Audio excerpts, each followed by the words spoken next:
But look, I mean, we want this country to be great. America is Britain obsessed. I can tell you right now, as an outsider who's seen themes and trends and patterns, there is an explosion waiting to happen in this country. Charlie Kirk, the controversial conservative commentator and founder of Turning Point USA, embarked on a high-profile visit to the United Kingdom in 2025, igniting fierce debates across universities, the media, and public discourse.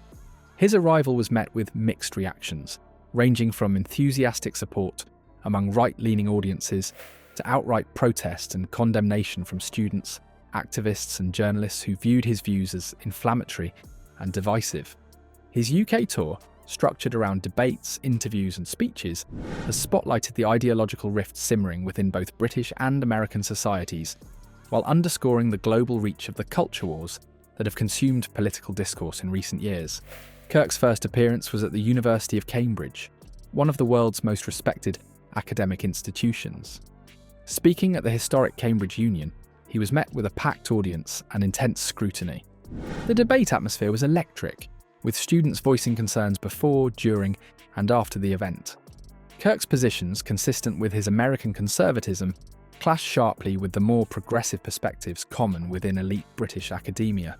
In his opening remarks, he criticised COVID-19 lockdowns, calling them unnecessary and damaging to civil liberties. He doubled down on his belief that life begins at conception, opposing abortion in all forms. And unfortunately, the perception amongst American conservatives is that this is increasingly a conquered country. And now Keir Starmer is undermining the democratic will of the people.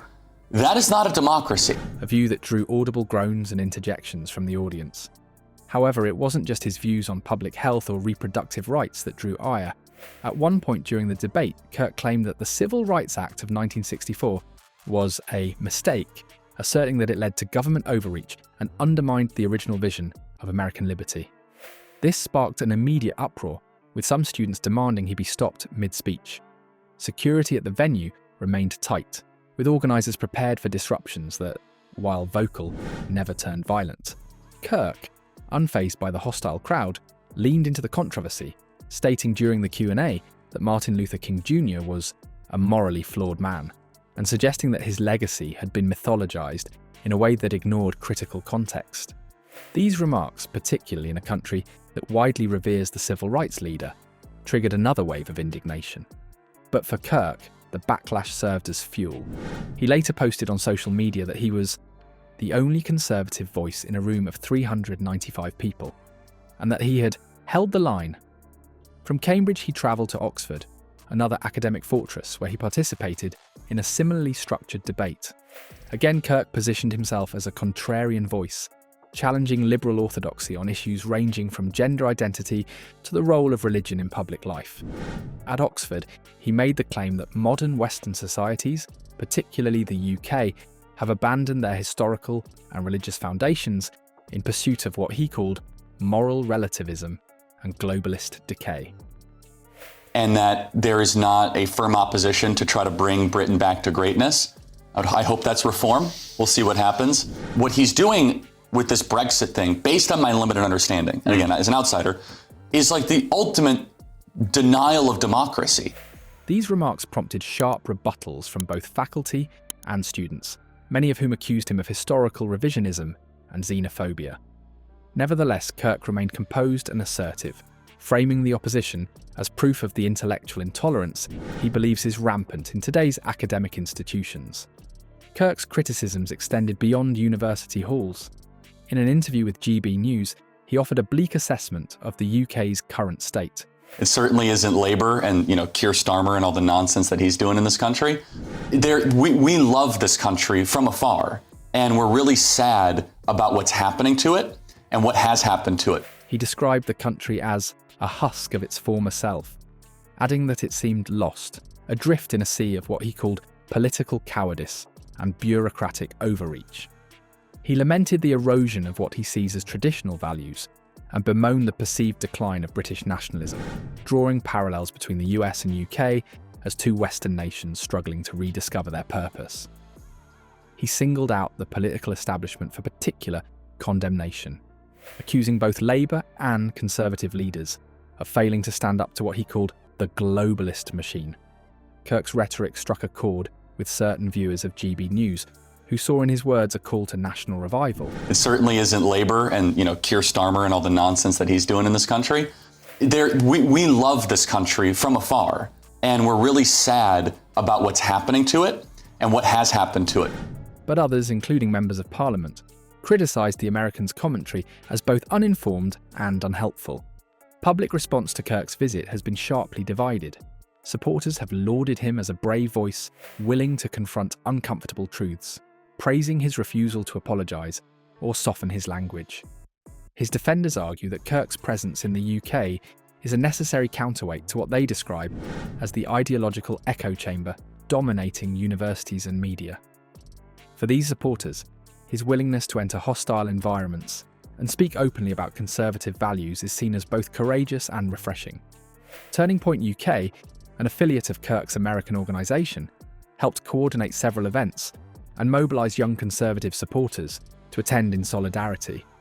These efforts helped Kirk maintain momentum, even as protests followed him from city to city.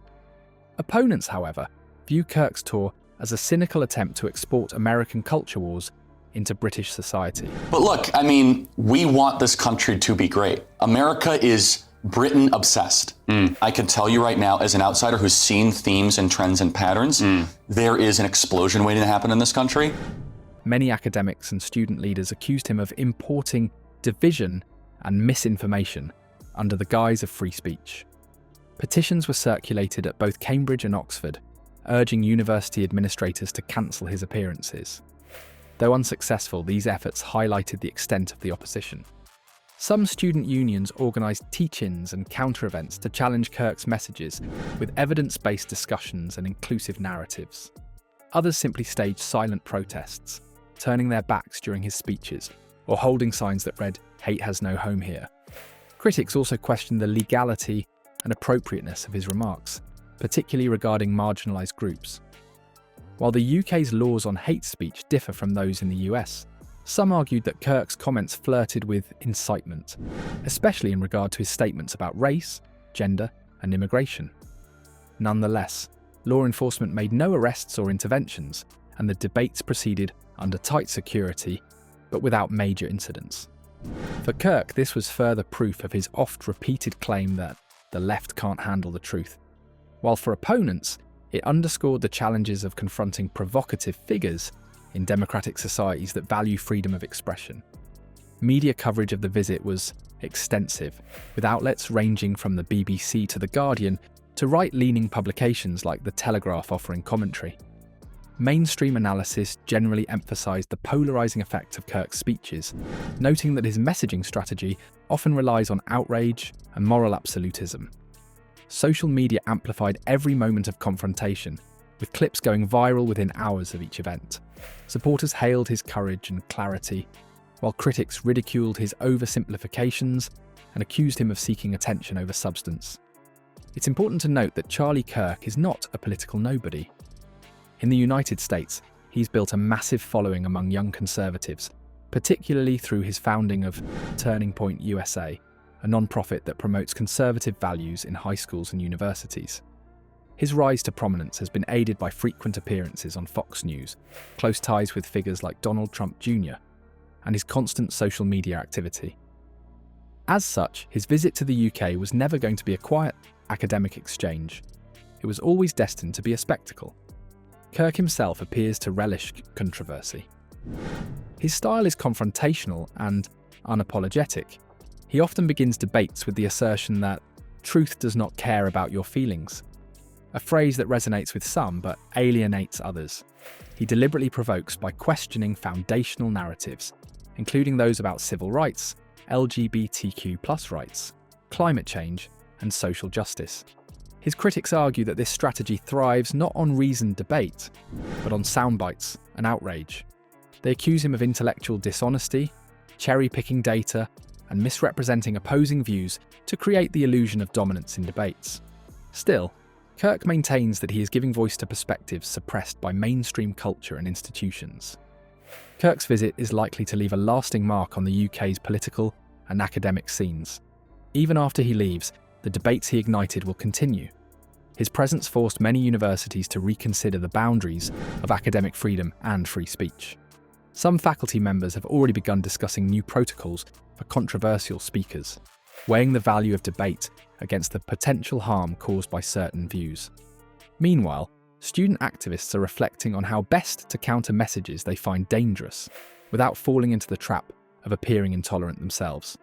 What's perhaps most telling is how this visit has served as a mirror for the UK itself. In reacting to Kirk, the country was forced to confront its own cultural tensions, its anxieties about identity, freedom, tradition, and the future. Whether one agrees with Kirk or not, his ability to provoke these discussions is part of why he continues to draw attention around the world.